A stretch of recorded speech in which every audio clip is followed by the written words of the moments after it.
Hello ನಮಸ್ಕಾರ, ಎಲ್ಲರೂ ಹೇಗಿದ್ದೀರಾ? Welcome back to my YouTube channel.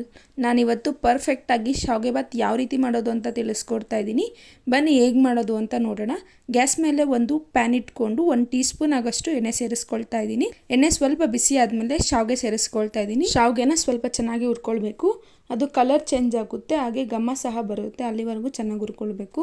ಇಷ್ಟು ಹುರ್ಕೊಂಡ್ರೆ ಸಾಕು, ಇದಕ್ಕಿಂತ ಜಾಸ್ತಿ ಹುರ್ಕೊಳ್ಬೇಡಿ, ಚೆನ್ನಾಗಿರಲ್ಲ, ಟೇಸ್ಟ್ ಹಾಳಾಗ್ಬಿಡುತ್ತೆ. ಶಾವಿಗೆನ ಬೇರೆ ಪ್ಲೇಟ್ಗೆ ಟ್ರಾನ್ಸ್ಫರ್ ಮಾಡಬೇಕು. ಮತ್ತು ಅದೇ ಪ್ಯಾನ್ಗೆ ನಾನು ಸ್ವಲ್ಪ ತುಪ್ಪ ಸೇರಿಸ್ಕೊಂಡು ಡ್ರೈ ಫ್ರೂಟ್ಸ್ನ ಫ್ರೈ ಮಾಡ್ಕೊಳ್ತಾ ಇದ್ದೀನಿ. ನಿಮ್ಗೆ ಯಾವ ರೀತಿ ಡ್ರೈ ಫ್ರೂಟ್ಸ್ ಬೇಕೋ ಆ ಡ್ರೈ ಫ್ರೂಟ್ಸ್ನ ಹಾಕ್ಕೊಂಡು ಫ್ರೈ ಮಾಡ್ಕೊಳ್ಬೋದು. ನಾನು ದ್ರಾಕ್ಷಿ, ಗೋಡಂಬಿ, ಬಾದಾಮಿನ ಸೇರಿಸ್ಕೊಂಡು ಫ್ರೈ ಮಾಡ್ತಾ ಇದ್ದೀನಿ. ಗ್ಯಾಸ್ ಲೋ ಫ್ಲೇಮಲ್ಲಿ ಇರಲಿ, ಹೈ ಫ್ಲೇಮಲ್ಲಿ ಇಟ್ಕೊಬೇಡಿ. ನೋಡಿ, ದ್ರಾಕ್ಷಿ ಈ ರೀತಿ ಆದಮೇಲೆ ನಾನು ಬೇರೆ ಪ್ಲೇಟ್ಗೆ ಎತ್ತಿಟ್ಕೊಳ್ತಾ ಇದ್ದೀನಿ. ನಾನು ಮತ್ತೆ ಅದೇ ಪ್ಯಾನ್ಗೆ ಹಾಲು ಸೇರಿಸ್ಕೊಂಡು ಹಾಲನ್ನ ಕಾಯಿಸ್ಕೊಳ್ತೀನಿ. ಹಾಗಾಗಿ ಈಗ ನಾನು ಹಾಲು ಸೇರಿಸ್ಕೊಳ್ತಾ ಇದ್ದೀನಿ. ನಾವು ಯಾವ ಕಪ್ಪಲ್ಲಿ ಶಾವಿಗೆ ತೊಗೊಂಡಿರ್ತೀರೋ ಅದೇ ಕಪ್ಪಲ್ಲಿ 3 ಕಪ್ಪು ಅಥವಾ 2.5 ಕಪ್ ಆಗೋಷ್ಟು ಹಾಲನ್ನ ಸೇರಿಸ್ಕೊಂಡು ಚೆನ್ನಾಗಿ ಕಾಯಿಸ್ಕೊಳ್ಬೇಕು. ನೋಡಿ, ಈ ರೀತಿ ಕುದೀತಾ ಇರಬೇಕು. ನಾನಿಲ್ಲಿ 2 ಕಪ್ ಆಗೋಷ್ಟು ಹಾಲನ್ನ ಈಗ ಸೇರಿಸ್ಕೊಂಡಿದ್ದೀನಿ.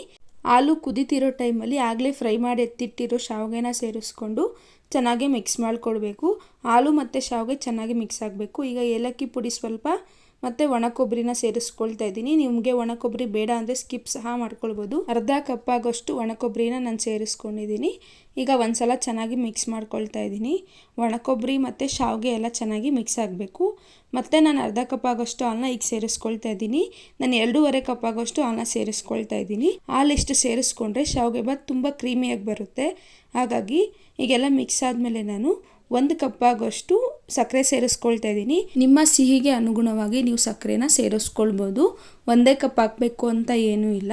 ಈಗ ಎಲ್ಲ ಮಿಕ್ಸ್ ಮಾಡಿಕೊಂಡು ನೋಡಿ, ಈ ರೀತಿ ಕುದೀತಾ ಇದೆ. ಈಗ ನೋಡಬೇಕು ಶಾವಿಗೆ ಬೆಂದಿದೆಯೋ ಇಲ್ವಾ ಅಂತ. ಒಂದು ತೊಗೊಂಡು ನೋಡಿದ್ರೆ ಅದು ಫುಲ್ ಸಾಫ್ಟ್ ಆಗಿರಬಾರ್ದು. ಈ ರೀತಿ ಬೆರಳಲ್ಲಿ ಎತ್ಕೊಂಡು ಪ್ರೆಸ್ ಮಾಡಿದ್ರೆ ಅದು ಸ್ವಲ್ಪ ಕಷ್ಟವಾಗಬೇಕು ಪ್ರೆಸ್ ಮಾಡೋದಕ್ಕೆ. ಹಾಗಾಗಿದ್ರೆ ಶಾವಿಗೆ ಪರ್ಫೆಕ್ಟಾಗಿ ಆಗಿದೆ ಅಂತ.